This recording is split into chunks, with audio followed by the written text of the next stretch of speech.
يا الله.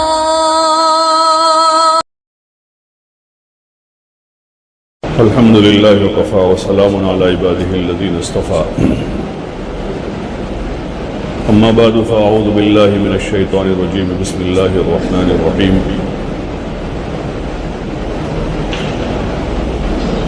ألف لام ميم ذلك الكتاب لا ريب فيه هدى للمتقين الذين يؤمنون بالغيب ويقيمون الصلاة ومما رزقناهم ينفقون والذين يؤمنون بما أنزل إليك وما أنزل من قبلك وبالآخرة هم يوقنون أولئك على هدى من ربهم وأولئك هم المفلحون.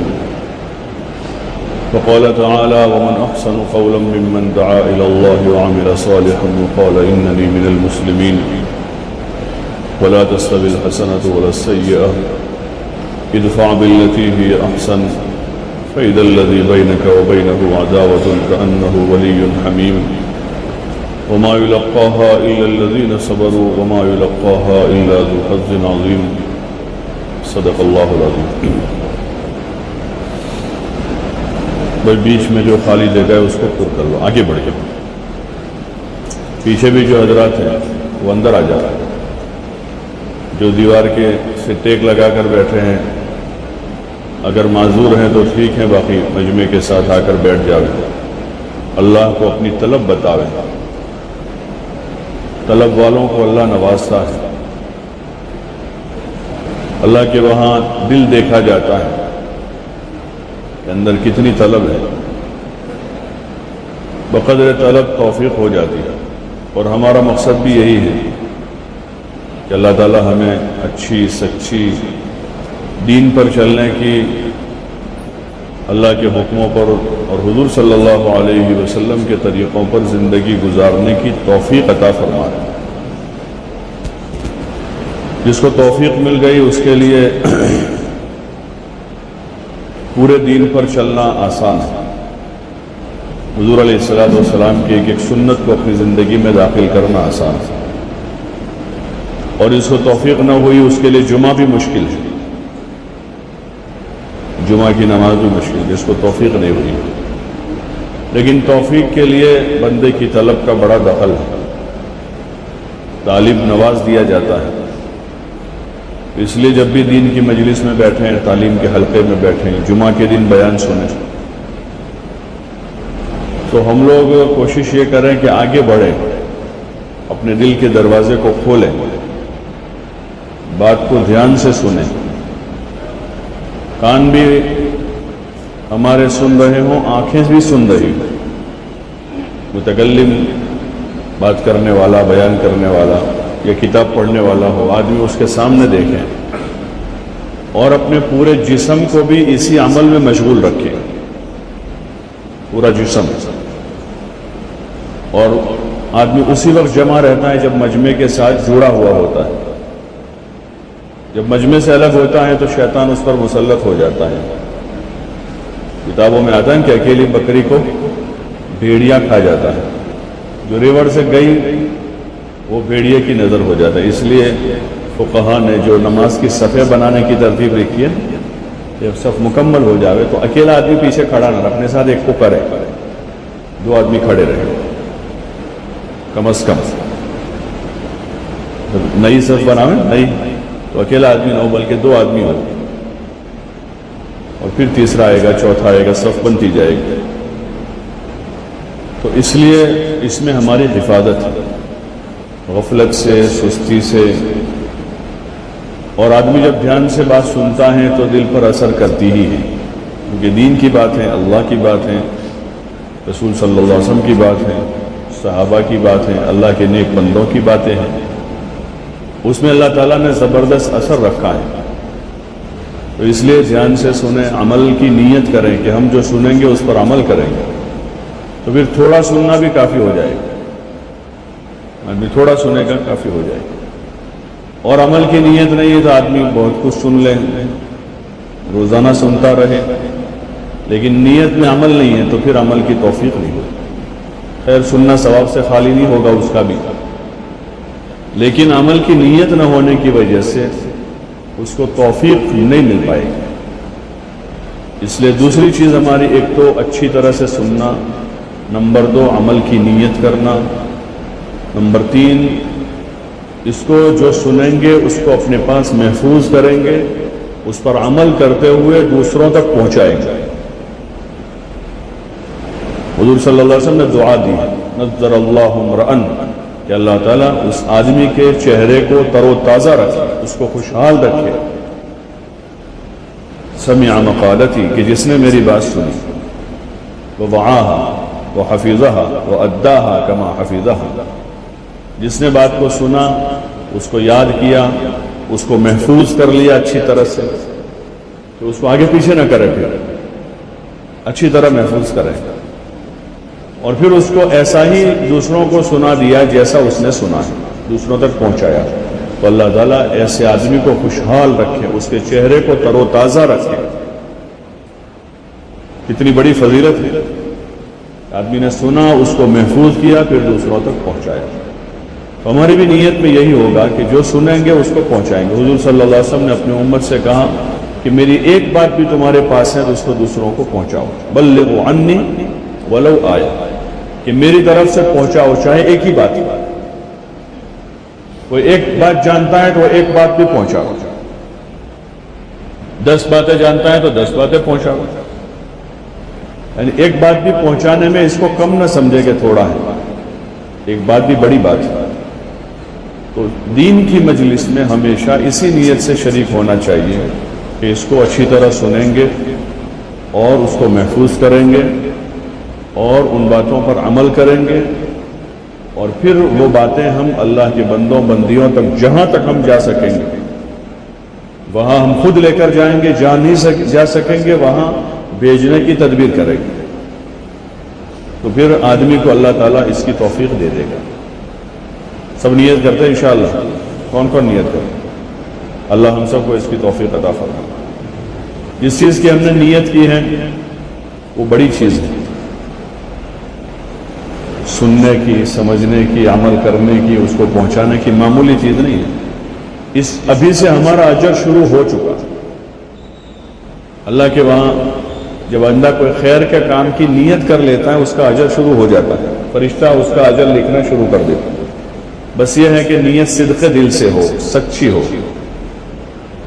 اور بندے اور اللہ کا جو معاملہ ہے وہ دل کا ہے، اللہ تعالیٰ دل دیکھتا ہے. اگر سچی نیت ہے تو اب اجر اس کا شروع ہو جائے گا. اور جب آدمی اس پر عمل پیرا ہوگا، کرنا شروع ہوگا تو اور زیادہ اجر اس کا بڑھتا جائے گا. 1 کے 10، 1 کے 700، 1 کے 7 لاکھ. پھر جیسا اخلاص ہے اس اخلاص کے بقدر اس اجر میں، ثواب میں اللہ کی طرف سے اضافہ ہوتا جائے گا. اور اس کو پھر آگے جا کر اللہ ایک جگہ کہہ رہا ہے کہ ہم بے حساب دیں گے. کتنا دیں گے؟ بے حساب دیں گے، کوئی حساب نہیں کر سکے گا. سارے کمپیوٹر فیل ہو جائیں گے، کیونکہ اللہ کا خزانہ بڑا ہے، بڑے خزانے کا مالک ہے. اس کی دین بہت بڑی ہے، اس کی شان بہت اونچی ہے. تو وہ جو اپنے بندوں کو نوازے گا ایمان پر، اعمال پر، دعوت پر، اس کی نوازش بہت بڑی ہوگی. اس لیے جب صحابہ نے حضور صلی اللہ علیہ وسلم سے جب دین اور اعمال دین پر ملنے والا اجر اور بدلے کو سنا تو ان کی آخرت کی رغبت اور طلب بہت زیادہ ہو گئی، بہت زیادہ طلب ہو گئی. کہ جب انہوں نے سنا اس دین پر اور اعمال دین پر کیا ملنے والا ہے تو ان کی طلب پہ بہت اضافہ ہو گیا. تو انہوں نے بہت زیادہ اپنا آخرت کے اجر کے خاطر ہی لگایا، اپنی جان، مال، جذبات دین کو سیکھنے سمجھنے میں اور اس دین کو پھیلانے میں.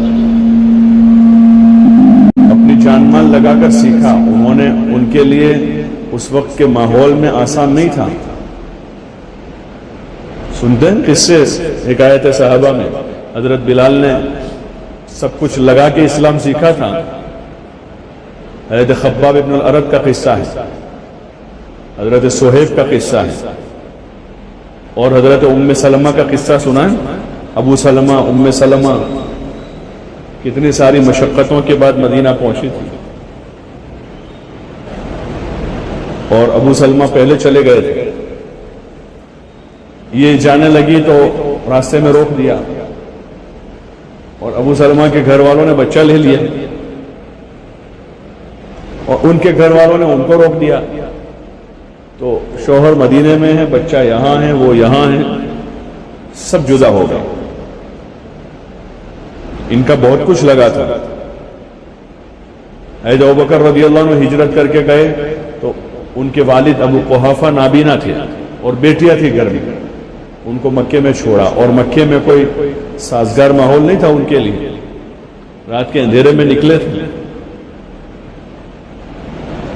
تو انہوں نے تو بہت کچھ لگا کر اس کو سیکھا تھا، بہت کچھ لگایا اس میں، جان کی بازیاں لگ گئی، ان کا مال پورا لگ گیا. حضرت ابوبکر رضی اللہ عنہ کا مشہور قصہ ہے کہ جتنا مال تھا ان کے پاس ہجرت کے وقت سارا لے کر چلے گئے تھے، کئی ہزار درہم تھے. اور پھر ایک دن ایسا آیا کہ وہ بھی سارا ختم ہو چکا، سب پورا ہو گیا. تو یہ ان کے دین کے خاطر، دین کو سیکھنے سمجھنے کے خاطر یہ مشقتیں ہیں. حکایت صحابہ میں اس کو نقل کیا اسی وجہ سے کہ ہم لوگ جب سنیں تو ہماری بھی دماغ کی رگیں کھلے کہ دین اتنا سستا نہیں ہے جتنا ہم سمجھ رہے ہیں. ہم اس کو جتنا سستا سمجھ رہے ہیں اتنا ہر قیمتی چیز مہنگی ہوتی ہے. یہ دنیا کا دستور ہے، جو بھی قیمتی چیز ہے وہ مہنگی ہوتی ہے. تو یہ دین جو ہے بہت قیمتی ہے. دنیا میں گزارنے کے لیے زندگی کا جو طریقہ ہے، جو دین سمجھاتا ہے، وہ انسانوں کی زندگیاں بناتا ہے. اور زندگی بنانے والا جو طریقہ جو سب سے اچھا ہو، سب سے مہنگا ہوگا. دنیا کے لیول پر جو زمانے کی اہم تعلیم ہوتی ہے وہ سب سے مہنگی ہوتی ہے. اس کے لیے خرچہ بہت ہوتا ہے، محنت بہت زیادہ ہوتا ہے.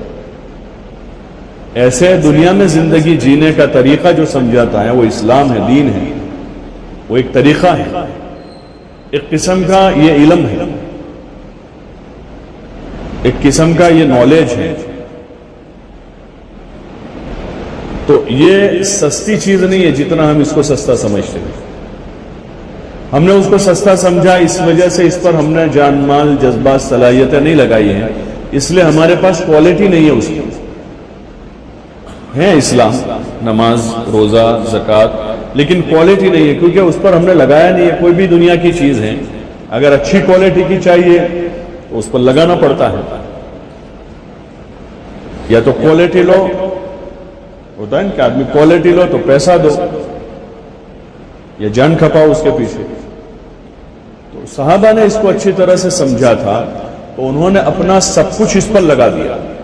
تو ان کے پاس اس کے بدلے میں جو اسلام آیا وہ اچھی کوالٹی کا تھی.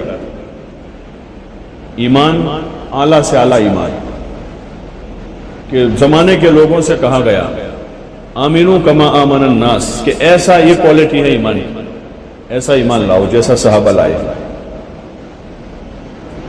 اور دیگر چیزوں میں ان کی اتباع کرنے کا لوگوں کو کہا گیا کہ تم ایسے بن جاؤ. والذین اتبعوہم بإحسان، اللہ نے کہا قرآن میں کہ جو بھی ان کا اتباع کریں، کن کا؟ صحابہ کا. جو بھی کرے گا ان کے جیسی کوالٹی تیار کرے گا، اپنے ایمان کی، نماز کی، اپنے علم کی، اور اپنے اخلاق کی، اپنے اخلاص کی، تقوی کی، اور اپنی معاشرت اور اپنے معاملات کی ایسی کوالٹی تیار کرے گا جو کوالٹی ان کے پاس تھی. کہ ساری چیزیں ان کے پاس ایک نمبر کی تھی، ٹچ مال، ایک نمبر کا مال ہے، کوئی ملاوٹ نہیں ہے، برانڈیڈ آئٹم ہے. تو وہ برانڈیڈ ساری چیزیں، ٹچ مال ایک نمبر کا، جو اللہ تعالیٰ چاہتا تھا جیسا. ایمان، ان کے ایمان کو نمونہ بنا کر اللہ کہہ رہا ہے کہ ایسا لاؤ جیسا ان کے پاس.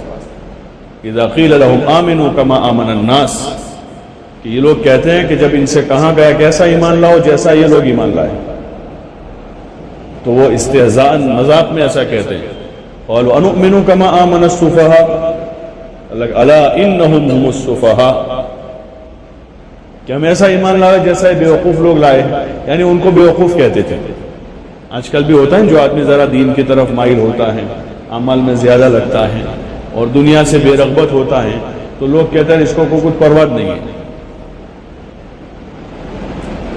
اور وہ دنیا داری یعنی ایسی جھوٹی دنیا داری سے اپنے آپ کو بچاتا ہے، تو پھر لوگوں کی وہ لان تان کا شکار ہوتا ہے۔ تو وہاں ان کو مذاق کیا جا رہا ہے صحابہ کا، وہ کہہ رہے ہیں کہ ہم ایسا ایمان لائے جیسے یہ لوگ لائے ہیں، بیوقوف لوگ ہیں نعوذ باللہ من۔ تو اللہ کیا کہہ رہا ہے؟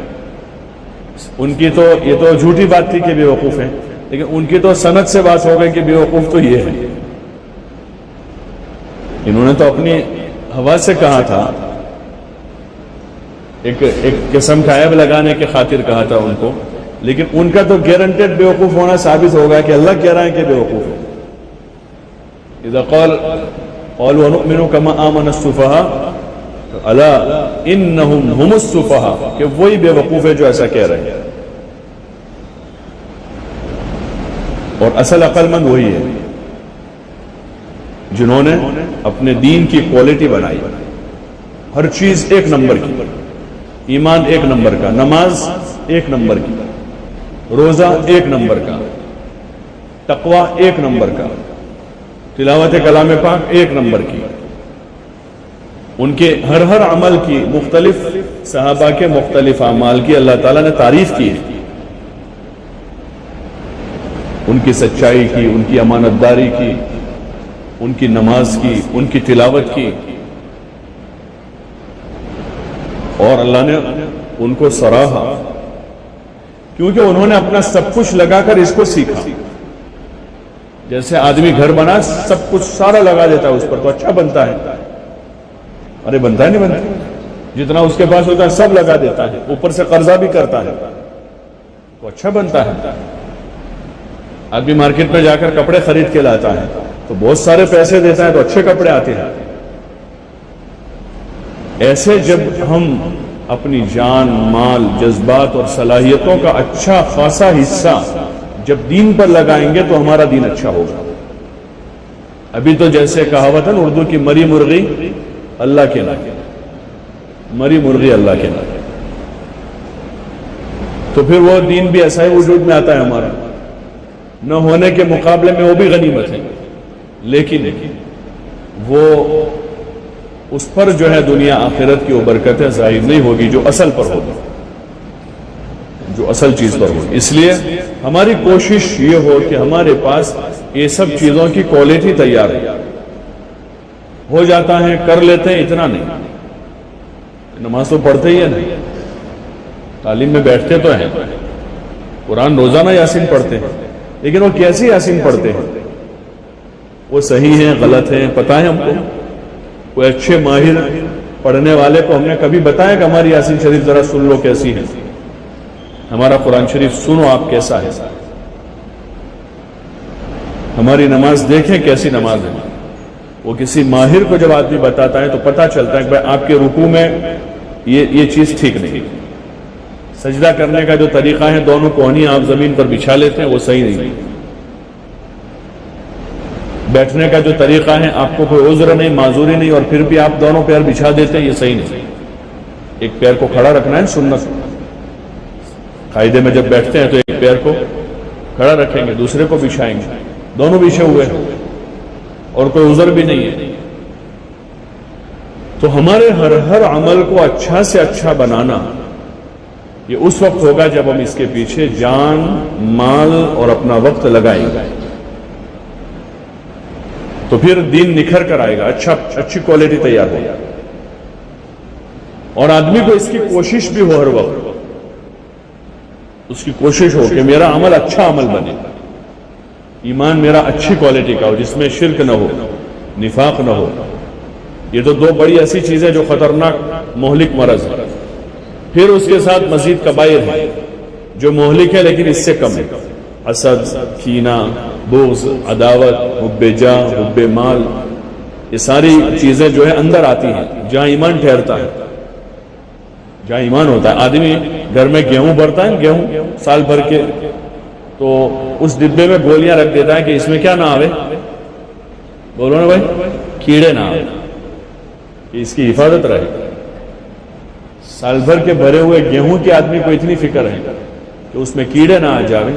یہ اتنا بڑا دل جس میں اللہ آتا ہے، جس میں ایمان ہوتا ہے، جس میں آدمی کا تقوی ہوتا ہے نا، تقوی ہا ہونا کہ تقوی یہاں ہوتا ہے، تو اس کو ہمیں بچانا پڑے گا نفاق سے، شرک سے، حسد سے، کینے سے، بغض سے، عداوت سے، حب جاہ سے، حب مال سے. یہ ساری بڑی بڑی بیماریاں ہیں. اگر ہم نے اس کو نہیں بچایا تو کس وقت یہ چیزیں داخل ہو جائے گی ہم کو پتہ نہیں ہوتا. باہر سے تو پوری پیٹی برابر پیک ہے اور لاک میں ہے اور سیف جگہ پر ہے، لیکن 6 مہینے کے بعد کھول کے دیکھا تو ایک ایک گیہوں پر کیڑا لگا ہوا ہے، ایک ایک گیہوں پر لگا ہوا ہے. تو ایسے باہر سے تو ہمارا کرتا پائجامہ، داڑھی، ٹوپی، نماز، روزہ، زکوٰۃ، حج سب موجود ہے، لیکن اندر سے اس کی خبر نہیں رکھی تھی. اس کی خبر رکھی نہیں تو اندر جو ہے سارا سڑا ہوا دل ہے، اندر حسد بھرا ہوا ہے، اندر دنیا کی محبت کوٹ کوٹ کر بھری ہوئی ہے، اور اندر سے آدمی اتنا بگڑا ہوا ہے کہ اگر اس کو کھول کر دیکھا جاوے تو اس کے پاس ٹھہرنے کو کوئی تیار نہ ہو.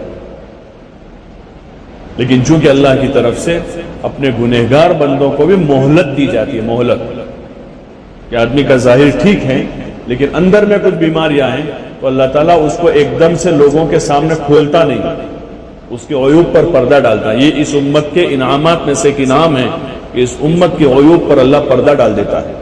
گنہگار کو اللہ جلدی رسوا نہیں کرتا. جب وہ ساری حدیں پار کر جاتا ہے، ساری حدیں پار کر جاتا ہے، تو پھر اس کے بعد اس کے عیب کو اللہ تعالیٰ لوگوں میں ظاہر کرتا ہے. ورنہ پہلے زمانے میں یہ تھا جب آدمی رات میں گناہ کرے تو صبح اس کے دروازے پر لکھا ہوتا کہ اس نے رات میں زنا کیا ہے، اور اس کی سزا بھی سخت تھی دنیا میں ہے. لیکن اس امت کو اللہ تعالیٰ نے رخصت دی ہے، ڈھیل دی ہے اچھی خاصی، تو اس کو موقع دیتا ہے، اس کو رسوا نہیں کرتا. اور دوسرا، اللہ تعالیٰ توبہ سے اس کے گناہوں کو صاف کر دیتا ہے کہ بندہ توبہ کر لے اس سے، تو اس کے گناہوں کو معاف کر دیتا ہے. اور یہاں تک توبہ کہ آدمی 100 مرتبہ توبہ توڑ چکا ہو، 101 مرتبہ پھر گناہ ہو گیا، پھر توبہ کرے گا تو اللہ پھر معاف کر دے گا اسے. لیکن یہ ہے کہ اس کی توبہ سچی ہو. یہ نہیں کہ کل نیت پکی ہے گناہ کرنے کے، آج توبہ کر رہا تھا اور کل کی نیت پھر پکی، تو یہ توبہ نہیں ہوئی، یہ تو جھوٹ ہے اللہ کے ساتھ، یہ اللہ کے ساتھ جھوٹ ہے. اس لیے ہماری کوشش یہ ہو کہ ہم اپنے عمل کی کوالٹی بنا اپنے اندر کی جو برائیاں، خرابیاں ہیں، اپنے اندر کی جو خرابیاں، ایمان کی کمزوری، نمازوں میں سستی، جہالت، غفلت، بد اخلاقی، جو 6 صفات ہیں اس کے مقابلے میں ساری چیزیں ہیں کہ ایمان کی پختگی کے مقابلے میں ایمان کی کمزوری ہے، بے ایمانی ہے، شرک ہے، نفاق ہے. نماز میں سستی ہے، کاہلی ہے، علم کے مقابلے میں جہالت ہے، ذکر کے مقابلے میں غفلت ہے، اخلاق کے مقابلے میں بد اخلاقی ہے، اخلاص کے مقابلے میں ریا اور شہرت کے ناپاک جذبات ہیں، انفاق کے مقابلے میں بخل ہے. یہ بڑی بڑی بیماریاں ہیں. جب امت میں ان بیماریوں کو محسوس کیا تو بزرگوں نے اس کے علاج کے خاطر اس کا توڑ اور اس کا علاج یہ متعین کیا کہ ہر آدمی اپنی ذات سے اپنے ایمان بنانے کی محنت میں لگے، اپنی نماز پر محنت کرے، اور محنت اپنی جان اور مال دونوں سے کرے، اپنی جان و مال دونوں لگا کر کام کرے اور ایمان کی کوالٹی تیار کرے، نماز کی کوالٹی بناوے. اہتمام، سب سے پہلی چیز کوالٹی میں کیا آئے گا کہ پابندی والی نماز ہے، کہ پابند ہے. پھر نمبر 2 پر آئے گا کہ پابند بھی ہے، صحیح بھی پڑھتا ہے. پھر نمبر 3 پر اس کا ظاہر صحیح ہے اور اس کے باطن میں خشوع بھی ہے، اور زیادہ وہ نماز کی کوالٹی بنے گی. جب یہ ساری چیزیں، پھر اب اس کی کوالٹی بھی ہے، خشوع بھی ہے، خضوع بھی ہے، اور اخلاص بھی ہے. خشوع خضوع بھی ہے. خشوع خضوع کے ساتھ آدمی پڑھتا ہے لیکن اللہ کے لیے نہیں پڑھتا، بہت اطمینان سے پڑھتا ہے لیکن اللہ کے لیے نہیں ہے، تو پھر وہ بیماری لگی ہوئی ہے. تو اس پر محنت ہوئی کہ آدمی اخلاص پر محنت کرے، اللہ کے لیے کرے، اور کوئی غرض نہیں ہماری، کچھ نہیں چاہتے ہیں، نہ لوگوں کی واہ واہ چاہتے ہیں، نہ لوگوں کی طرف سے کوئی کڑوی کسیلی آ رہی ہے، تان تشنی آ رہی ہے تو اس سے ہم متاثر ہوتے ہیں، اپنے اللہ کے لیے اپنا عمل کرتے رہتے ہیں اور ہر عمل کو جاندار بنانے کی کوشش میں. تو پھر ہماری یہ سوچ سب سے پہلے بنے گی کہ دل میں نیت آئے گی اب ہم جو عمل کر ہی رہے ہیں اس کو ٹھیک کرنے کا ہے. اب یہ ہے کہ مسجد میں آدمی نماز کے لیے آتا ہے، غفلت کے ساتھ وہاں بیٹھ گیا، یہاں بیٹھ گیا، مسجد میں آ کر بھی آدمی باتیں کرتا رہا، اقامت ہو گئی وہاں تک باتیں کرتا رہا، پھر جب اقامت ہو گیا تب جلدی جلدی آ کر کھڑا ہو گیا، اس کو ہوش بھی نہیں ہے کہ میں نے ہاتھ کہاں تک اٹھائے، کان تک اٹھائے کہ سر تک اٹھائے، پیچھے لے گیا ہوں کہ آگے ہے، پھر باندھے ہیں تو پتہ نہیں کہاں ہاتھ باندھے، ہوتا ہے پتہ ہی نہیں آدمی کو، یہاں باندھ دیے، یوں باندھ دیے، یوں باندھ دیے. یہ ساری چیزوں کا دھیان اس وقت رہے گا کہ آدمی سنت کے مطابق عمل کرے گا کہ حضور صلی اللہ علیہ وسلم کا کیا طریقہ ہے، آپ صلی اللہ علیہ وسلم مسجد میں کیسے داخل ہوتے تھے، داخل ہونے کے بعد مسجد میں کیا کرتے تھے. آپ سنت کا طریقہ جو ہے داہنے پیر سے داخل ہوتے تھے اور دعا پڑھ کے داخل ہوتے. مسجد میں جانے کے بعد فوراً 2 رکعت مسجد کی پڑھتے تھے، تحیت المسجد جس کو کہتے ہیں. نماز سے پہلے کی جو سنتیں ہیں وہ وہی ہیں جو حضور صلی اللہ علیہ وسلم نے پڑھی ہیں.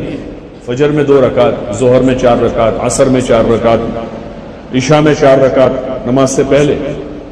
تو آدمی اس دھیان کے ساتھ آئے کہ ابھی مجھے کیا کرنا ہے، جا کر وضو خانے پر بیٹھ کر باتیں کرنی ہے، یا وضو کر کے اندر آ کر باتیں کرنی ہے، یا دروازے پر کھڑے رہ کر مجھے باتیں کر، یا مجھے وضو کر کے داہنے پیر سے بسم اللہ بول کر درود شریف پڑھ کے داخل ہو کر دعا پڑھنی ہے، اور پھر اندر جا کے مجھے مسجد کا تحیہ 2 رکعت مسجد کی پڑھنی ہے. پھر اس کے بعد مجھے سنت کا موقع ہے تو سنت پڑھنی ہے، یا کم موقع ہے تو سنت میں آدمی نیت کر کے، دونوں کی نیت کر کے اس کو پڑھنا ہے. تو یہ اس وقت ہوگا جب آدمی اپنا اچھا عمل بنانے کی کوشش میں ہوگا، ورنہ آدمی گھر سے آئے گا، مسجد آ کر نماز پڑھ کے جا رہا ہے لیکن نماز بنی ہوئی نہیں ہے، اس لیے آیا گیا ہو گیا، اس کو ہوش نہیں ہے، اس کو ہوش نہیں ہے. نماز ایک کھیل ہے، جیسے بچے کھیلتے ہیں، ان کو کچھ ہوش نہیں ہوتا، کھیل میں مست ہوتے ہیں. تو نماز پھر اس کی حقیقت کے ساتھ نہیں ہو. اس لیے اس مبارک محنت میں ہر امتی سے کہا جا رہا ہے کہ ایمان کے بعد اپنی نماز بناویں اور اس کی کوالٹی تیار کریں. ورزش والے، کثرت والے، کراٹے والے، کھیل والے، وہ اپنے کام کو ترتیب سے کرتے ہیں.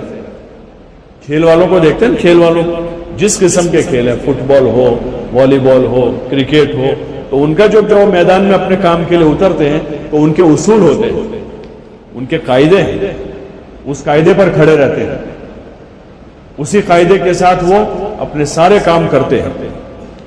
ایسے اللہ کے دربار میں آ کر نماز پڑھنے کے کوئی قاعدے نہ ہوں. کھیل کے میدان میں بھی جب کھیل چل رہا ہو تو کوئی آدمی اندر جا نہیں سکتا، آپس میں باتیں نہیں کر سکتے، وہ اس کے اصول قانون ہیں. کورٹ میں جب کورٹ چل رہی ہو تو زائد آدمی اندر نہیں جا سکتا. جو اندر موجود ہے ان کو قاعدوں کی پابندی کے ساتھ کھڑا رہنا ہے. چاہے اندر جج بیٹھا ہو تو جج کو بھی قاعدے کی پابندی سے بیٹھ جائے، اور وکیل کھڑا ہے تو وکیل کو بھی قاعدے کی پابندی سے کھڑا رہنا ہے. ایک وہ کورٹ دنیا میں جس کے اصول و قواعد و ضوابط ہیں، یہ مسجد اللہ کا گھر اور اس کا دربار ہے. اس میں فرض نماز کے لیے ہم حاضر ہو رہے ہیں. یہ ہماری شاہی حاضری ہے، شاہی دربار کی سرکاری حاضری ہے. اس حاضری کے مسجد کے آداب ہے کہ آدمی آ کر صفوں میں جگہ بنائے گا اور دھیان کرے گا کہ مجھے ابھی نماز پڑھنی ہے. فرض نماز بہت بڑی چیز ہے، ڈیوٹی بجا لانا ہے. یہ وہ کام ہے جو کام اللہ نے اپنے نبی علیہ السلام کے ذریعے سے ہم کو بتا کر تعلیم دی. صلو کما رأیتمونی اصلی، ایسی نماز پڑھو جیسا تم مجھے نماز پڑھتے دیکھتے ہو. پھر صحابہ نے حضور صلی اللہ علیہ وسلم جیسی نماز پڑھ کے دوسروں کو بتائی. وہی نماز آج کتابوں میں لکھی ہوئی ہے، اور دنیا میں اللہ کے بہت سے بندے ہیں جو اس کی رعایت اور پابندی کے ساتھ نماز پڑھتے ہیں. ہماری کوشش یہ ہو کہ عملی طور پر ہم ایسی نماز کو سیکھیں. ایسی نماز کو سیکھنا ہے،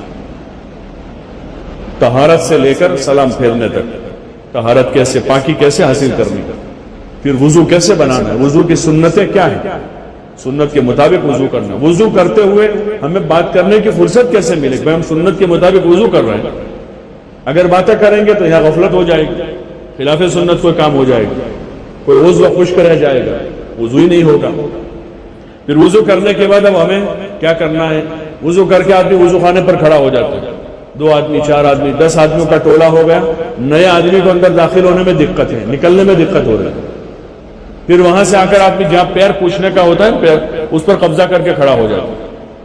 وہ پیر پاپوش ہوتا ہے جس پر پیر پوچھتے ہیں، تو وہاں قبضہ کر کے آرام سے ہاتھ پوچھتا ہے، چہرہ پوچھتا ہے. اس کے پیچھے دوسرا آدمی کھڑا ہے، اس کو بھی پوچھنے کے. اب وہاں کا کام ہے وہ پیر پوچھ کے آگے بڑھے، اس کو ہاتھ پوچھنے تو ایک طرف جا کے پوچھے، پھر دروازے پہ آ کے کھڑا ہو جاتا ہے. اس کو ہوش نہیں ہوتا، اس کو کچھ پتہ نہیں ہوتا میں کہاں ہوں، بس وہ عادت بن گئی ایسی. دروازے پہ آ کے 2 آدمی 3 آدمی کا، اب ان کے پیچھے 2 آدمی اندر آنے کے لیے تیار ہے، لیکن یہ بیچ میں رکاوٹ، اس کو پتہ ہی نہیں ہے کہ میں کیا کر رہا ہوں. اس لیے کہ زندگی سنت کے خلاف ہے. قسمت کی کیا سنت ہے؟ وضو کرنے کی کیا سنت ہے، اور پوچھنے کی کیا سنت ہے، اور مسجد میں داخل ہونے کی کیا سنت ہے، راستے میں کہاں کھڑے رہ سکتے ہیں کہاں نہیں رہ سکتے ہیں، اس کے آداب ہے. اب اپنے گھر کے آگے بھی آدمی کتنا کھڑا رہے، کہاں کھڑا رہے، اس کے آداب ہے. یہ نہیں کہ اپنے باپ کا ہے. گھر کے آگے راستہ ہوتا ہے، وہ راستہ تھوڑا ہمارا ہوتا ہے، وہ تو سب کا ہے. یہ سیکھنے کا طریقہ ہے. اگر آدمی نے وضو کر کے مسجد میں آنا سیکھ لیا ہے، وہ آدمی گھر کے دروازے پر بھی صحیح کھڑا رہے گا، وہ آدمی بازار میں بھی صحیح کھڑا رہے گا، وہ آدمی اپنی گاڑی پارک کرے گا کسی جگہ تو صحیح کھڑی کرے گا. بھائی کس کی جگہ ہے میں جہاں پارکنگ کر رہا ہوں؟ کسی کی مالکی کی جگہ ہے، سرکاری زمین ہے، عام لوگوں کی زمین ہے، مسجد کی زمین ہے، میں یہاں کھڑی کر سکتا ہوں نہیں کر سکتا. جب شہروں میں جاتے ہیں تو پتہ چلتا ہے، کسی کی دکان کے آگے کھڑا، بھائی آگے جاؤ آگے جاؤ. کسی کے گھر کے آگے ہوتا ہے، بھائی ادھر نہیں آگے جاؤ. وہ تو ان کی زمین ہے. یا کوئی ایسی سرکاری زمین ہے تو وہاں ہم سواری بائک پارک کر سکتے نہیں کر سکتے، گاڑی کر سکتے نہیں کر سکتے. یہ ساری چیزوں کے اصول و آداب ہے ہمارے دین میں. مسجد آنے کے اصول آداب ہے، وضو کرنے کے اصول آداب ہے. اگر ہماری نماز صحیح ترتیب پر آ جائے، حضرت مولانا یوسف صاحب رحمۃ اللہ علیہ فرماتے تھے کہ اگر نماز طریقے پر آ جائے گی صحیح ترتیب پر تو زندگی پوری صحیح ترتیب پر آ جائے گی. نماز سے یہی چاہا جا رہا ہے. نماز کے مقصد میں بتا دیں کہ ہماری زندگی صفت صلاۃ پر آ جائے، یعنی نماز والی ترتیب پر آ جائے. ہمارا کھانا پینا، اٹھنا بیٹھنا، سونا جاگنا، سواری پارک کرنا، گھر کے آگے جانور باندھنا، گھر کے اندر جانور پالنا. آدمی گھر کے اندر جانور پالتا ہے، بکری پالتا ہے، مرغی پالتا ہے، لیکن پاکی کا خیال نہیں کرتا. وہ بکریاں گھر میں گھومتی رہتی ہیں پیشاب کر کے، پورا گھر ناپاک، اسی میں آدمی رہتا ہے، کپڑے ناپاک ہو جاتے ہیں، اس میں نماز ہو رہی ہے. تو ہم اپنے گھر میں یہ بکری پال سکتے ہیں نہیں پال، اس کو پالی ہے تو اس کو گھر میں رکھ سکتے ہیں نہیں رکھ. کیونکہ تو ایک بکری 5 روپے کا 10 روپے کا دودھ دیتی ہے اور 5 وقت کی نمازیں خراب کرتی ہے ہماری. تو اس کو پالنا چاہیے نہیں، یا پالنی ہے تو کہاں پالنے کی اس کو. یہ ہمارا دین ہے. جب نماز ترتیب پر آئے گی تو ساری سمجھ دھیرے دھیرے کھلے گی کہ ہمیں کیا کرنا چاہیے، کیسے جینا چاہیے، کیا طریقہ ہے، کیا سلیقہ ہے، کیا ادب ہے، کیا بے ادبی ہے، کیا سنت ہے، کیا بدعت ہے، کون سی چیز صحیح طریقے پر ہے. اس کی شروعات جو ہوتی ہے وہ ہماری طہارت سے. طہارت کے بعد وضو ہے، پھر وضو کے بعد نماز ہے. وہیں سے آدمی ترتیب پر پڑھنا شروع ہو جائے گا. صفائی اور پاکی طہارت سے حاصل کرے گا. وضو کے ذریعے سے صاف ستھرا رہے گا، مزین ہوگا. اور نماز کے ذریعے سے آدمی کا باطن صاف ستھرا ہوگا، اللہ کا تعلق بڑھے گا. اور طریقہ حیات آدمی سیکھے گا، جس کو یہ کہا گیا کہ صفت صلاۃ پر زندگی آ جاوے، نماز والی ترتیب پر آ جائے. اس کے لیے کہا جاتا ہے کہ نماز سیکھیں، اس کا علم لیں. نماز کا کیا علم ہے، اس کے فرائض، واجبات، اس کی سنتیں، مستحبات، مکروہات، مفسدات، یہ ساری چیزیں نماز سے متعلق ہیں. اس کا علم علماء سے لیں گے، جن کے پاس علم ہے ان کے پاس جا کر بیٹھیں گے. آدمی کو فروٹ لینا ہے تو فروٹ کی لاری پر جاتا ہے، اور گوشت لینا ہے تو گوشت والے کے پاس جاتا ہے، سبزی خریدنی ہے تو سبزی والے کے پاس جاتا ہے. آدمی کو علم لینا ہے تو کس کے پاس ملے گا؟ علماء کے پاس جائے گا، اور ان سے اپنا علم. جیسے آدمی فروٹ لینے جاتا ہے تو وہاں سے فروٹ لے کے آ جاتا ہے، سبزی لینا جاتا ہے، سبزی لے کے آ جاتا ہے، ایسے علم لینے جائیں گے اور اپنا علم لے کے آ جائیں گے۔ روزانہ کی ضرورت ہے تو آدمی روزانہ فروٹ لینے جاتا ہے، روزانہ جاتا ہے۔ ایسے روزانہ تھوڑا تھوڑا علم لاتے رہیں گے تو ہمارے علم میں اضافہ ہوگا اور ہمارا عمل صحیح ہوگا۔ روزانہ دین سیکھنے کے واسطے اپنا وقت فارغ کرے۔ یہ جو 2.5 گھنٹے مانگے جا رہے ہیں کہ دین سیکھنے کی نیت سے روزانہ 2.5 گھنٹہ اپنا دین سیکھنے کی نیت سے اس دین کی دعوت دینے میں، اور روزانہ فضائل کے حلقوں میں اپنا دین سیکھنے کی نیت سے بیٹھیں گے تو وہاں طلب پیدا ہوگی، تو پھر ہم اپنا علم لینے کے لیے جائیں گے۔ اس لیے روزانہ کی محنت میں، روزانہ کے اعمال میں مشورے کے بعد 2.5 گھنٹے کی محنت اور روزانہ فضائل کی تعلیم، اپنے آپ کو اس کا عادی بنانا۔ ابھی ہماری طبیعتوں میں یہ چیز نہیں ہے، اس لیے دیکھتے ہیں فجر کے بعد، حالانکہ آدمی 15 منٹ پہلے مسجد میں آ گیا، بہت سے لوگ 15-20 منٹ پہلے آ جاتے ہیں، اور جو دیر سے آئے وہ بھی 2 منٹ 4 منٹ پہلے آ جاتے ہیں، فجر کی نماز پڑھتے، عصر کی نماز پڑھتے، لیکن سلام پھیر کر ایسے بھاگتے ہیں گویا کہ اب مسجد میں ٹھہرنا مکروہ ہے۔ فجر عصر کے بعد مستحب ہے کہ آدمی مسجد میں تھوڑی دیر بیٹھا رہے، جہاں نماز پڑھیے، تھوڑی دیر اللہ کو یاد کرے، کم از کم تسبیح فاطمی پڑھے، نماز کے بعد کی دعا پڑھے۔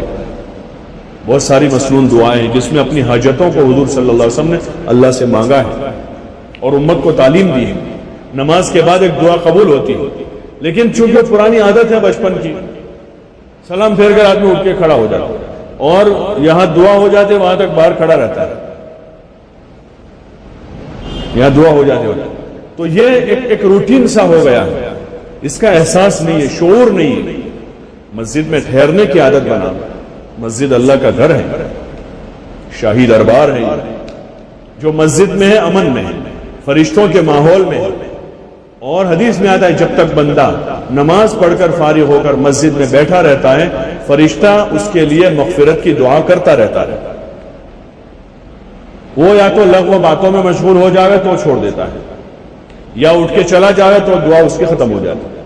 جب تک وہ بیٹھا رہے گا، چاہے خاموش بیٹھا رہے، تو فرشتہ اس کے لیے دعا کرتا رہتا ہے۔ بندے کو پتہ نہیں ہے کہ آدمی مسجد میں ٹھہرے، 5 وقت کی نماز اطمینان سے پڑھے، نماز سے کچھ دیر پہلے آ جائے، پہلی صف میں جگہ بناوے، پہلی صف کا ثواب زیادہ ہے، پہلی صف میں نماز پڑھنے کی فضیلت ہے، اور پہلی صف میں بھی داہنی طرف کھڑے رہنے کی فضیلت زیادہ ہے۔ آدمی آئے گا تو پنکھا کھڑکی نہیں دیکھے گا بلکہ جگہ دیکھے گا، داہنی طرف ہے تو پہلے داہنی طرف جگہ بنے، نہیں ہے تو پھر بائیں طرف جائے گا، اور پہلی صف میں جگہ ہوتے ہوئے آدمی دوسری صف میں نہیں بیٹھے گا، کیونکہ اس کو پتا ہے کہ پہلی صف کا ثواب زیادہ ہے۔ دوسری صف میں بھی نماز پڑھوں گا، نماز تو ہو جائے گی، اجر ملے گا، تکبیر اولیٰ کے ساتھ پڑھوں گا، تکبیر اولیٰ کا ثواب، لیکن پہلی صف والے کے مقابلے میں میرا ثواب کم لکھا جائے گا، تو آدمی آگے بڑھے گا۔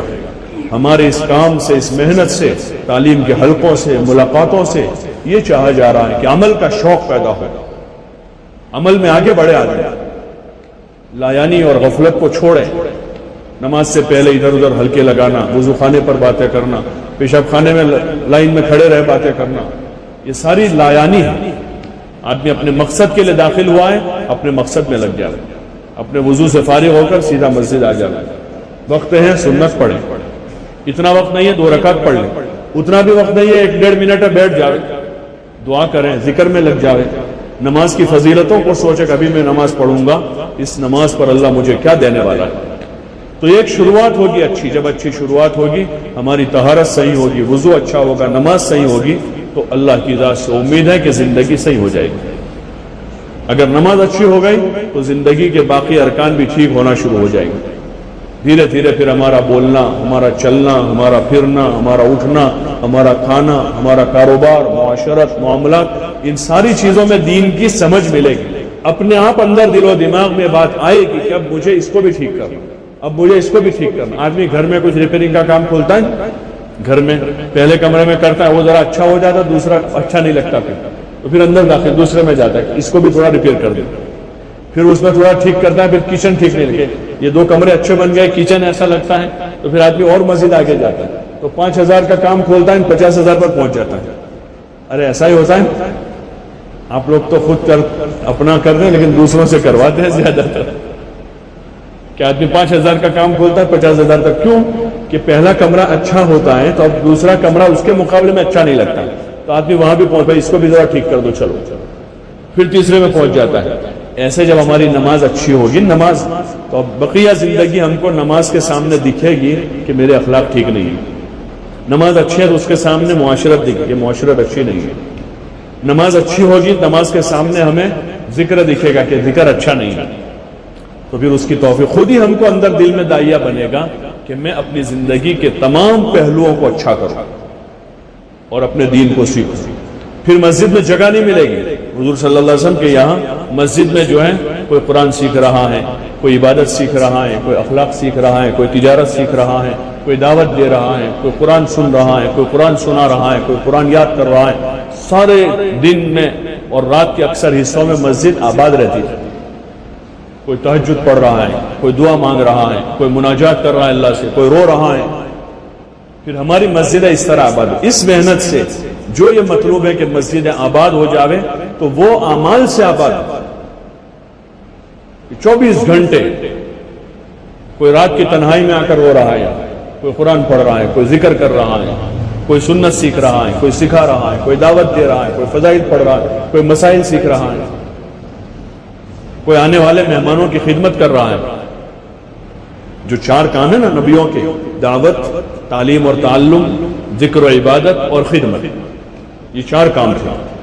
اور حضور صلی اللہ علیہ وسلم کے بھی جو اعمال ہیں وہ ان 4 کاموں کے دائرے میں ہیں. تو پھر یہ آباد ہوگا اور یہ بازار ویران ہو جائیں گے. بازار ویران ہو جائیں گے. وہ بازار آباد کرنے کی کوئی فضیلت نہیں ہے کہیں بھی, بلکہ حضور علیہ السلام نے اپنے زمانے میں فرمایا تھا کہ بدترین جگہ بازار ہے. کیسی جگہ؟ بدترین جگہ بازار. اور بہترین جگہ بولو نا بھائی, بہترین جگہ مسجد. اب ہم خود سوچیں, ذرا سوچیں اپنے دماغ کو فارغ کر کے کہ ہمارا زیادہ وقت بدترین جگہ گزر رہا ہے, بہترین جگہ گزر رہا ہے. کہاں گزرتا ہے؟ بولو نا بھائی, ارے کہاں گزرتا ہے؟ بدترین جگہ گزرتا ہے, بہترین جگہ. جب بدترین جگہ زیادہ وقت گزر رہا ہے تو ہماری زندگی میں بہتر چیزیں آئیں گی یا بدتر چیزیں آئیں گی؟ بد اخلاقی, گالی گلوچ, غیبت, حسد, سارے اس کی مارکیٹیں ہیں. یہ جہاں آلو, چاول, دال, سبزی, میٹھا, ٹھنڈا ملتا ہے, وہیں یہ ساری چیزیں وہیں ملتی ہیں.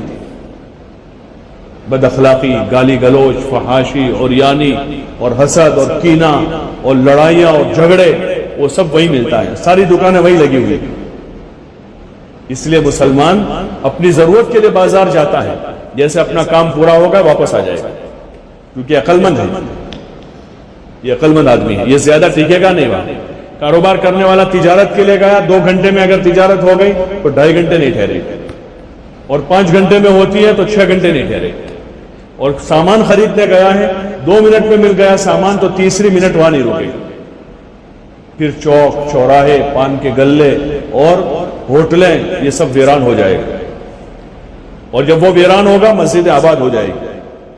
اور جب مسجد آباد ہوگی تو بہترین جگہ ہمارا جب وقت گزرے گا تو زندگیوں میں بہتر طریقے آئیں گے, ہماری سوچ اچھی ہو جائے گی, ہمارے زبان کے بول سے گالی ختم ہوگی, دعائیں نکلے گی,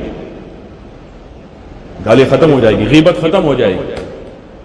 اس لیے کہ ایک مشق ہو رہی ہے, مشق. یہ تبلیغ کے اعمال جو ہیں, 2.5 گھنٹہ ہو, گشت ہو, تعلیم ہو, یہ سارے کے سارے اعمال ایک مشق ہیں. ایک مشق ہے بولنے کی, چلنے کی, سننے کی, بیٹھنے کی, کھڑے رہنے کی, مال خرچ کرنے کی, کسی سے بات کرنے کی, کسی کی بات سننے کی. یہ ساری چیزوں کی ایک مشق ہے. خدمت کرنے کی ایک مشق ہے, مشق جو روزانہ ہر مسلمان کو کرنی ہے, روزانہ کرنا ہے. ایک اچھی ایسی مشق ہو جاوے کہ ہم اپنی زندگی کے ہر شعبے میں ایک کامیاب مسلمان کی حیثیت سے زندگی گزار رہے ہیں. پھر دنیا کے جھنجھٹوں سے ہم نجات پا لیں گے, لڑائیوں سے, جھگڑوں سے, حسد, کینے سے. ابھی وہی پنپ رہا ہے کیونکہ اسی کی مارکیٹ میں بیٹھے ہوئے ہیں. ایک آدمی اسی ماحول میں ہے. ایک آدمی بارش میں کھڑا رہے اور کہے کہ وہ تو نہ بنگو, ارے وہ اس کی بات کوئی مانے گا؟ ایک آدمی بازار میں فارغ بیٹھا رہتا ہے, فارغ بیٹھا رہتا ہے اور کہ نہیں آپ نے کشود اثر نہ تھا, جے کر وہ کرے, تو یہ ماننے میں آگے ایسی بات ہے. کہ بدتر جگہ بیٹھا ہے, ایک جگہ بدبو ہے وہاں, اور آدمی کہہ رہا ہے کہ آپ نہ آئے, یہ تو اس کی ناک مری ہوئی ہے, پھر باقی وہ تو بدبو ہے, اس کی سونگھنے کی جو طاقت ہے وہ مری ہوئی ہے, باقی بدبو ہے وہ. تو اسی طرح گناہ کرتے کرتے اور گناہوں کے ماحول میں رہتے رہتے ہماری جو حس ہے, حس جس سے پتہ چلتا ہے, جیسے گرم ٹھنڈے کا پتہ چلتا ہے کہ گرم ہے ٹھنڈا ہے, لیکن کسی کے ہاتھ میں لقوہ ہو گیا ہو تو اس کے ہاتھ میں آپ انگارہ بھی رکھ دو تو اس کو پتہ چلے گا؟ ارے بھائی چلے گا, لقوہ ہو گیا ہے, اس کے ہاتھ کو تم کاٹو گے بھی پتہ نہیں چلے گا اسے. اور جس کے ہاتھ کی حس باقی ہے اس کو تم سویا ہوا ہو اور سوئی چبھو گے تو ایک دم سے یوں ہوگا, حالانکہ سویا ہوا ہے. تو ایسے جب بے دینی غالب ہے تو سمجھو جسم پر, دل پر, دماغ پر لقوہ لگا ہوا ہے کہ غیبت کا بھی احساس نہیں ہے, اور گالیوں کا بھی احساس نہیں ہے, اور بدتمیزی اور بدماشی کا بھی آدمی کو احساس نہیں ہے, فحاشی کا بھی احساس نہیں ہے, اوریانی کا بھی احساس نہیں ہے, بدنظری کا بھی احساس نہیں ہے, کہ پورے دل و دماغ پر لقوہ پڑا ہوا ہے. اور آدمی وہاں شوق سے بیٹھتا ہے جہاں یہ ساری برائیاں ہو رہی ہیں, وہ برائیاں وہاں سے سپلائی ہو رہی ہیں, وہاں نوجوان بیٹھے ہیں اوریانی کی, فحاشی کی باتیں کر رہے ہیں, بے حیائی کی باتیں ہو رہی ہیں. ان اعمال دعوت سے چاہا جا رہا ہے کہ جو مسجد والے ہیں وہ تو ہیں ہی, جو بازار والے ان پر محنت کر کے ان کو مسجد والا بنانا ہے. اعمال مسجد کو بھی پابند ہو جائے, وہ بھی 5 وقت کی نماز پڑھ رہے ہوں, نماز سے پہلے آ رہے ہوں, اور مسجد میں بیٹھ کر قرآن سیکھ رہے ہوں, سکھا رہے ہوں, تعلیم کے حلقوں میں ہو, دعوت دے رہے ہوں, آنے والی جماعتوں کی نصرت کر رہے ہوں, آنے والے مہمانوں کی خدمت کر رہے ہوں.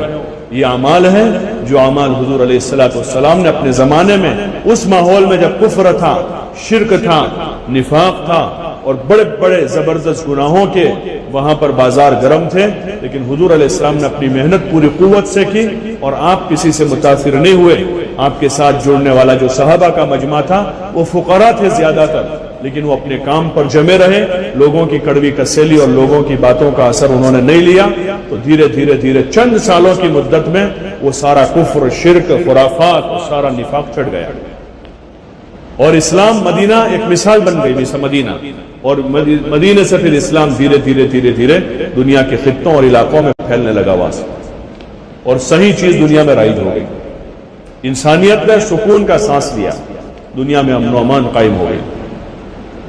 ایسے زمانہ دیکھا لوگوں نے کہ کوئی زکوٰۃ لینے والا نہیں ہے, ایسا زمانہ دیکھا, خوشحالی کا ایسا دور.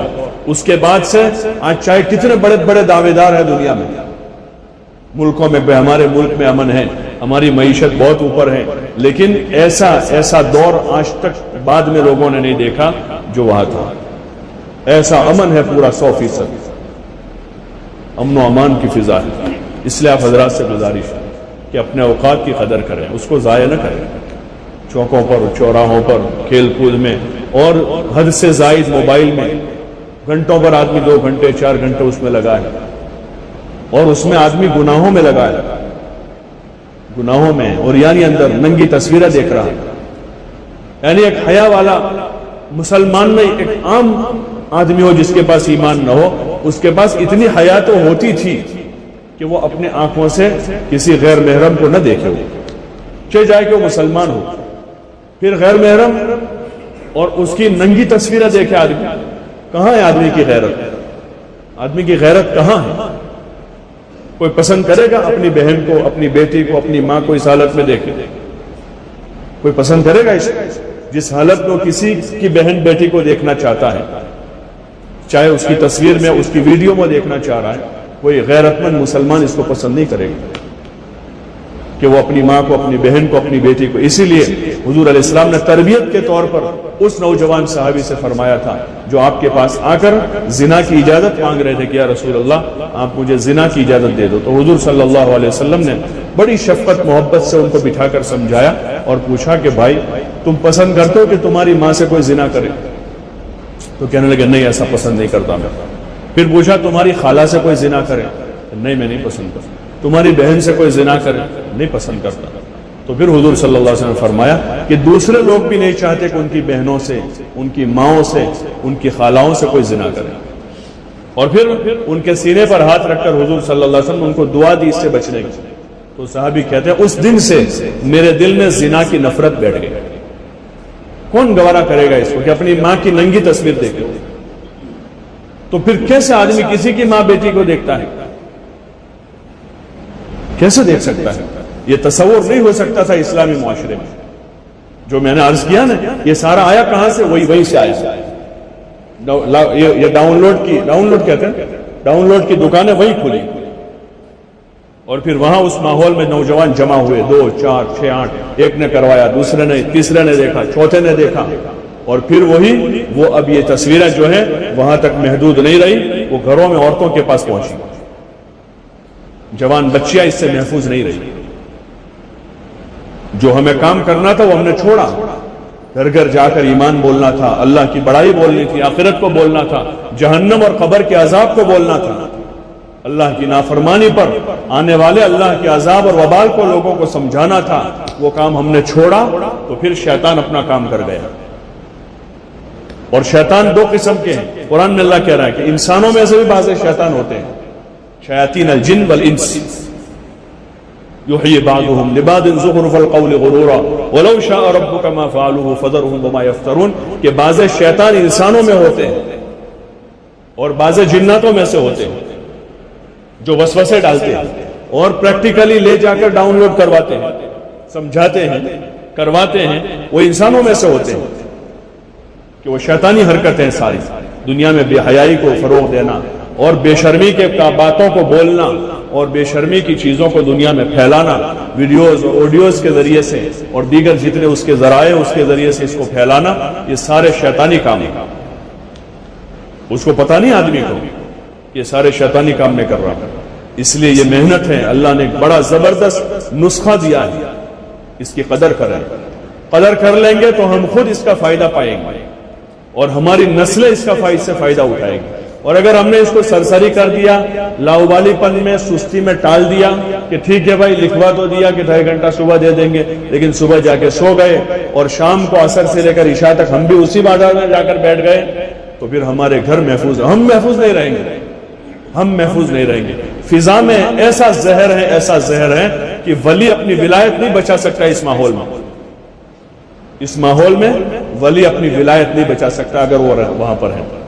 اس کو بھی سیفٹی چاہیے. برف اتنا سخت بنا ہوا ہے کہ پتھر کے سامنے مارو تو پتھر توڑ دے، اتنا مضبوط ہے. لیکن اگر وہ اپنی فضا سے باہر آ جاوے، 1 گھنٹہ باہر کے ماحول میں رہ جاوے، وہ پانی ہو جائے گا. ماحول سے آدمی محفوظ رہتا ہے. اس لیے حضور علیہ السلام نے مدینہ میں ماحول ہموار کیا. اس محنت سے ہی شاہ جا رہا ہے. اور خصوصاً ہمارے جو مقامی کام ہیں، یہ گھر کی تعلیم اور مسجد کی تعلیم اور ہفتے میں گشت اور روزانہ گھر کی ملاقاتیں اور 3 دن کے ذریعے سے دیہاتوں اور اطراف میں جا کر یہ ایک ماحول تیار کرنے کے لیے کہ گناہوں کے ماحول میں نیکی کی بات ہو رہی ہو، غفلت کے ماحول میں اللہ کا ذکر کیا جا رہا ہو اور دنیاداری کے ماحول میں آخرت بولی جا رہی ہو. جہاں مادے کا غلبہ ہے وہاں ایمان کو بولا جا رہا ہو. جہاں خلاف سنت اور فیشن پرستی کی لعنت گھر گھر میں بولی جا رہی ہے، وہاں سنت والی زندگی کے فائدوں کو لوگوں کے سامنے بولا جاوے پوری قوت اور طاقت کے ساتھ، تاکہ اس کے مقابلے میں ماحول تیار ہو. جیسے کمرے میں گرم فضا ہو جاتی ہے، پنکھا چلا کر فضا کو ٹھنڈا کیا جاتا ہے، کولر چلا کر فضا کو ٹھنڈا کیا جاتا ہے، اے سی لگا کر کمرے کو ٹھنڈا کیا جاتا ہے، تو وہ تھوڑی دیر میں 10-15 منٹ میں اے سی جب چلتا ہے وہ گرمی ختم ہو جاتی ہے. ایسے جتنے سارے گناہوں کی فضا ہیں، اگر یہ پورا مجمع اپنی اپنی مسجدوں کے اعتبار سے 2.5 گھنٹہ اور گھر مسجد کی تعلیم اور اپنے گشتوں میں پورے قوت کے ساتھ، پابندی کے ساتھ اگر اپنا وقت دینا شروع کر دے تو انشاءاللہ اللہ کی ذات سے امید ہے کہ جتنی غلط فضا بنی ہوئی ہے بے حیائی اور بے شرمی کی، گناہوں کی اور نمازوں کو چھوڑنے کی اور ماں باپ کی نافرمانی کی، اللہ کی ذات سے امید ہے کہ اگر چند دنوں تک صحیح محنت ہو جاوے تو یہ ساری غلط فضائیں ختم ہو جائے گی.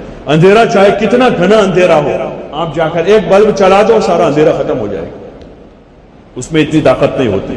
جاء الحق زہق الباطل ان الباطل کان زہوقا. جب حق کی باتیں بلند ہوگی اور حق عملی طور پر آئے گا تو سارا باطل ایک دم ختم ہو جائے گا. اس لیے آپ حضرات سے یہی گزارش ہے، اپنی زندگیوں کو برباد نہ کریں. ہاں، چوکوں پر، چوراہوں پر یا اپنے گھر کی بیٹھکوں پر یہ عقل مند آدمی کا کام نہیں ہے. اور یہ اوریانی اور فحاشی چاہے موبائل میں ہو، اخبار میں ہو یا اس قسم کی باتیں آپس میں ہو، یہ عقل مندی کا کام نہیں. قیامت میں ساری چیزیں ہمارے وبال بن جائیں گی. کان سے کیا سنا ہے اس کا سوال ہوگا. آنکھوں سے کیا دیکھا ہے اس کا سوال ہوگا، زبان سے ہم کیا بولے ہیں زندگی پر سارا ریکارڈ ہو رہا ہے. جیسے آج CCTV کیمرہ ریکارڈ کرتا ہے، لوگوں کو یقین ہو گیا کہ بھئی CCTV کے انڈر میں سب دیکھا جا رہا ہے، سب ریکارڈ ہو رہا ہے. اللہ کے 2 فرشتے ہر بندے کے ساتھ لگے ہوئے ہیں اور سارا ریکارڈ ہو رہا ہے. چاہے بند کمرے میں ہم کریں، اندھیرے میں کریں، دوستوں کے بیچ میں کریں یا مجمع میں جا کر کریں، اللہ کے فرشتوں سے کوئی چیز غائب نہیں، اور اللہ کی ذات سے بھی کوئی چیز اوجل نہیں ہے. وہ سب کچھ دیکھ رہا ہے. دنیا میں توبہ کا چانس ہے، توبہ کر لیں، معافی مانگ لیں، توبہ کر لیں، معافی مانگ لیں. توبہ کر کے معافی مانگنے کے بعد اپنی توبہ پر جمے رہنے کا راستہ یہ ہے کہ ہم اچھے ماحول میں رہیں. بعض لوگ کہتے ہیں توبہ کر لیتے لیکن پھر دوسرے دن ایسا ہو جاتا ہے. کیوں ایسا ہوتا ہے کہ ایسے ماحول میں پھر گیا ہے، موبائل پھر اٹھایا ہے، تو ظاہر بات ہے. اب اچھے ماحول میں رہے، ایسے موبائل سے اپنے آپ کو بچا لے. فقہاء نے، ہمارے موجودہ زمانے کے جو بڑے مفتی حضرات وہ یہی کہتے ہیں کہ جس کو اپنی ذات پر وشواس نہ ہو، بھروسہ نہ ہو، وہ اینڈرائڈ موبائل نہ رکھے. یعنی اس کو بھروسہ نہیں ہے کہ میں گناہ میں مبتلا ہو جاؤں گا، ایسا اس کو یقین ہے کہ ہو جاؤں گا، یا وہ یقین تو نہیں لیکن جب موبائل پکڑتا ہے ہو جاتا ہے، تو ایسے آدمی کے لیے جائز نہیں ایسا موبائل رکھنا. ہاں جس کو پورا وشواس اپنی ذات پر ہے کہ میں صرف کام میں استعمال کروں گا اس کو اور غلط اس میں نہیں دیکھوں گا، غلط نہیں سنوں گا، اسی کے لیے جائز ہے وہ رکھے. تو اس لیے کوشش کریں کہ اچھے ماحول میں رہیں، اور اس کے لیے مسجد کی جماعت ہے، مسجد کی جماعت کے اعمال ہیں. اس میں سال بھر کرتے کرتے ہر مہینے 3 دن لگاویں، قرب و جوار کی بستیوں میں جاویں، اور اپنے اس وقت کو قیمتی سمجھیں. یہ نہیں کہ سال میں 2-3 مرتبہ جب کچھ کام نہیں ہے، فرصت ہے، دھندے نہیں ہے، تو چلو 3 دن چلے گئے، وہ بھی 12 بجے آئے اور چوتھے دن صبح جلدی واپسی کی فکر ہے. ایسے ہی سیزن نہیں ہے، کوئی کام نہیں ہے تو چلو نا بہت دنوں سے کہہ رہے تھے چلہ اور مار دیں. ایسا نہیں، بلکہ اپنے وقت کو قیمتی سمجھے. ہمارا چلہ بہت قیمتی ہے، اس میں ہمیں بہت کچھ سیکھنا ہے اور امت میں بہت کام کرنا ہے. ہمارے 3 دن پھوکٹ کے نہیں ہیں، پھوکٹ کے نہیں. 3 دن کاروبار کی چھٹی کریں گے، بہت قیمتی ہے یہ، اور اس میں ہم بہت کچھ سیکھیں گے، اور اس 3 دن میں ہم امت پر محنت کریں گے. اس لیے آپ حضرات سے گزارش ہے، سب طے کرو انشاءاللہ کہ اس مبارک محنت کو اپنی زندگی کا وظیفہ، اپنی زندگی کا ایک کام بنا کر موت تک کرتے رہیں گے. کرو گے انشاءاللہ؟ کون کون کریں گے؟ سب نیت کریں، اور نیت اپنے اور اللہ کے درمیان میں. اگر ہم اپنی نیت میں سچے ہیں تو اللہ اس کو سچا کر دکھائے گا.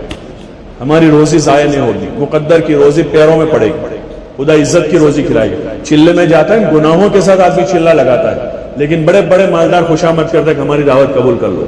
ارے آتے نہیں آتے، حالانکہ آدمی گنہگار ہے، ابھی تو اس نے سچی توبہ نہیں کی ہے، لیکن خالی قدم اٹھایا اللہ کے راستے میں. علاقوں میں جب جماعتیں جاتی ہیں، بعض جگہ دیکھتے ہیں بڑے بڑے لوگ، یہاں بھی ہوتا ہے بعض مرتبہ لڑائی ہو جاتی ہے جماعت کی دعوت کرنے میں، وہ کہتا ہے میری دعوت کا، میری دعوت. تو ابھی تو خالی قدم اٹھایا ہے، اور اتنی عزت ہوتی ہے. اللہ تعالیٰ روزی کا نظام کرتا ہے، حلال روزی کھلاتا ہے خدا. تو جب ہم صحیح طور پر اگر سچے تائب ہو کر اللہ کا کام کرتے رہیں گے تو اللہ ہماری دنیا کو آسان کر دے گا، کاروبار میں برکت دے دے گا، ہماری اولادوں میں برکت دے گا، زمینوں میں برکت دے گا. یہ اللہ کا وعدہ ہے، ان تنصروا اللہ ینصرکم. لیکن یہ ہے کہ ہم سچے دل سے اللہ کے ساتھ اپنا معاملہ کریں. بھائی کرتے ہیں انشاءاللہ نیت، بھائی سب نیت کرتے ہیں، اللہ سے معاملہ کریں. جو روٹین کی عادت ہے انشاءاللہ کہنے کی، خالی وہ نہ ہو. لا تقولن لشیء انی فاعل ذلک غدا الا ان یشاء اللہ. انشاءاللہ کب کہنا ہے؟ جب آدمی کسی چیز کو کرنے کی پکی نیت کرے، پھر کہے انشاءاللہ. اللہ چاہے گا تو ہو جائے گا. تو ایسے ہی پکی نیت پہلے بناوے کہ انشاءاللہ اپنی غلط زندگی سے توبہ کرنی ہے، باہر کی لایانی کی، غلط جگہوں کی، بازاروں کی، دکانوں کی بیٹھکوں کو ختم کر کے مسجد والے اعمال میں اپنے آپ کو لانا ہے. اور دعوت کے جو اعمال ہیں، چاہے مقامی اعمال ہو، باہر نکل کر کرنے کے جو کام ہیں، اس کو کرنے کی پکی نیت بنا لیں. نیت کرتے ہیں بھائی کرتے ہیں سوچ سمجھ کر، الحمدللہ اللہ قبول فرما. اب یہ نیت کی ہے تو اللہ سے مانگے کہ اللہ ہماری نیت پر ہم کو جما دے. نفس شیطان ہمارے ساتھ لگا ہوا ہے، اللہ تیری مدد کے بغیر ہم نہیں کر سکیں گے. یہ شیطان سے ہماری حفاظت کر لے، نفس کے مکر و فریب سے ہمیں بچا لے، ہمارے برے ماحول کے غلط اثرات سے ہماری اولادوں کی حفاظت کر لے. پھر اللہ سے مانگتے رہیں گے اور اس طرف جو ہے کھینچے آتے رہیں گے. طبیعت نہ چلے پھر بھی گھر سے نکل رہے ہیں، اذان کو آدھا گھنٹہ باقی ہے، جی چاہتا ہے بازار جاوے لیکن ہم ادھر آ گئے.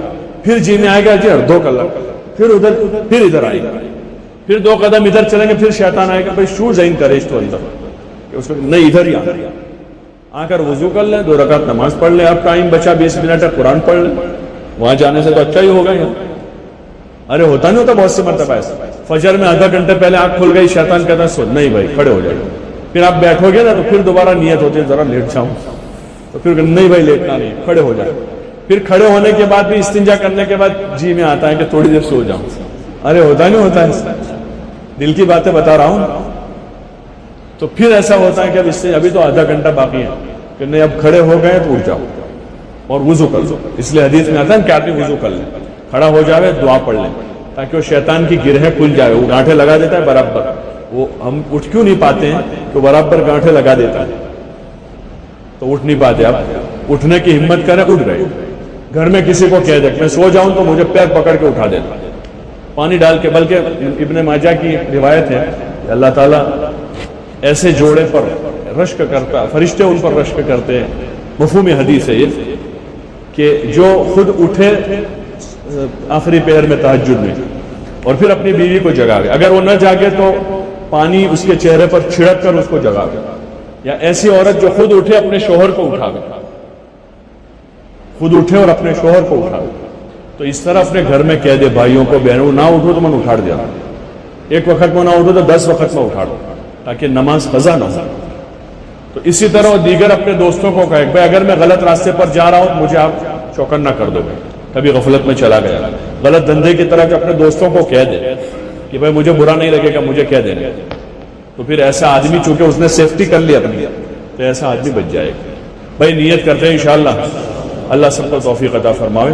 اب دیکھو آگے اللہ کا فضل ہو رہا ہے ماشاءاللہ، دھیرے دھیرے پہلے گھر میں نماز پڑھ رہے تھے مسجد میں پڑھتے ہو گئے، وہاں سے اعمال کرتے تھے اب مسجد میں ہوتے ہو گئے، اللہ نے اور سہولت کی، 3 دن کی جماعتوں کی نقل و حرکت شروع ہوئی، تو دھیرے دھیرے اللہ کی طرف سے یہ آسانیاں ہو رہی ہیں، سہولتیں ہو رہی، ورنہ لاک ڈاؤن کا زمانہ سب کو یاد ہے کیسی تنگی میں گزرا اور کیسے اندر رہے، اللہ نے دھیرے دھیرے ان لاک کیا ہماری توبہ پر استغفار پر، ورنہ وہ تو ہم وہ کچھ نہیں ہے، ہماری گناہوں کی نحوست ہے، بس کچھ نہیں ہے، ہماری گناہوں کی نحوست۔ جس دن ہم سچی توبہ کر لیں گے تو اس دن چلا جائے گا سب، اس لیے ابھی بھی ضرورت اس کی ہے کہ رجوع اللہ کی طرف، اور جتنا اللہ نے کھولا ہے آگے کی ہمتیں کریں، نیتیں کریں، جیسے آگے 21 کل کے بعد پھر آگے کی گائیڈ لائن نہیں ہوگی حکومت کی طرف سے، تو اس میں اللہ نے چاہا تو مزید گنجائش ہو جائے گی، تو ابھی سے سب طے کرو انشاءاللہ کہ جیسے ہی راستے کھلیں گے فوراً انشاءاللہ اللہ کے راستے میں 4 مہینے کے لیے چلوں کے لیے جائیں گے۔ جاؤ گے انشاءاللہ؟ بھائی جاؤ گے؟ کون کون نیت کرتا ہے؟ کھڑے ہو جاؤ، جو کھڑا ہوتا ہے وہ چلتا ہے، دستور ہے یہ، بیٹھے بیٹھے تو معذور چلتا ہے، جنہوں نے نیت کی کھڑے ہو جائے۔ اس سال تو شعبان، رمضان، شوال، ذوالقعدہ، ذوالحجہ انہی مہینوں میں زیادہ لوگ جاتے تھے، سب کا باقی ہے، اور آپ لوگوں کے ابھی بھی موقع اچھا ہے، پھر بعد میں جو ہے جا کر اور آپ کی مصروفیت بڑھ جائے گی۔ ابھی اکتوبر، نومبر یہ مہینے آپ کے پاس ہیں ابھی بھی، ان مہینوں میں اپنی ترتیب بنا لیں۔ ماشاءاللہ ماشاءاللہ ماشاءاللہ، کھڑے ہو جائیں، کھڑے ہو جائیں۔ جو ہچکچا کے رہ گیا سو رہ گیا، وہ جس نے لگائی ایڑ وہ خندق کے، بھائی اٹھ کر باہر نہ جاگا بھی۔ دیکھو ہمارا آخری کام ہے، 6 نمبر ہمارا تشکیل ہے، آخری کام ہے، اس میں پورا ساتھ دیں۔ نہیں جا سکتے تو کم از کم بیٹھے بیٹھے دعا کریں، جانے والوں کے لیے دعا کریں، فرشتہ آپ کے لیے بھی آمین کہہ دے، آپ کی توفیق ہو جائے گی۔ ماشاءاللہ، اللہ مبارک کرے، اللہ قبول فرما۔ اور بھی جس کے جی میں آ رہا ہے کھڑے ہو جائے۔ مولانا محمد وعلى آل سيدنا مولانا محمد صلاة تنجينا بها من جميع الأهوال والآفات وتقضي لنا بها جميع الحاجات وتطهرنا بها من جميع السيئات وترفعنا بها عندك على الدرجات وتبلغنا بها أقصى الغايات من جميع الخيرات في الحياة وبعد الممات إنك على كل شيء قدير. ربنا ظلمنا أنفسنا وإن لم تغفر لنا وترحمنا لنكونن من الخاسرين. ربنا هب لنا من أزواجنا وذرياتنا قرة أعين واجعلنا للمتقين إماما. ربنا اغفر لنا ولإخواننا الذين سبقونا بالإيمان ولا تجعل في قلوبنا غلا للذين آمنوا ربنا إنك رؤوف رحيم. اللهم إن قلوبنا ونواصينا وجوارحنا بيدك لم تملكنا منها شيئا، فإذا فعلت ذلك بنا فكن أنت ولينا واهدنا إلى سواء السبيل. اللهم اشرح صدورنا للإسلام. اللهم حبب إلينا الإيمان وزينه في قلوبنا وكره إلينا الكفر والفسوق والعصيان. اللهم اجعلنا من الراشدين. اللهم توفنا مسلمين وألحقنا بالصالحين غير خزايا ولا ندامى ولا مفتونين. اللهم اهدنا واهد بنا واهد الناس جميعا. اللهم اجعلنا هداة مهتدين غير ضالين ولا مضلين. اللهم اجعلنا من الذين يجاهدون في سبيلك حقا ولا يخافون لومة لائم. اللهم استر عوراتنا وامن روعاتنا. اللهم استر عوراتنا وامن روعاتنا. اللهم استر عوراتنا وامن روعاتنا. اللهم انا نجعلك في نحورهم ونعوذ بك من شرورهم. اللهم احفظنا من بين ايدينا ومن خلفنا وعن ايماننا وعن شمائلنا. رضينا بالله ربا وبالاسلام دينا وبمحمد صلى الله عليه وسلم رسولا. اللهم انا نسالك من خير ما سالك منه نبيك محمد صلى الله عليه وسلم ونعوذ بك من شر ما استعاذك منه نبيك محمد صلى الله عليه وسلم. انت المستعان وعليك البلاغ. لا حول ولا قوة الا بالله العلي العظيم. سبحان ربك رب العزة عما يصفون وسلام على المرسلين.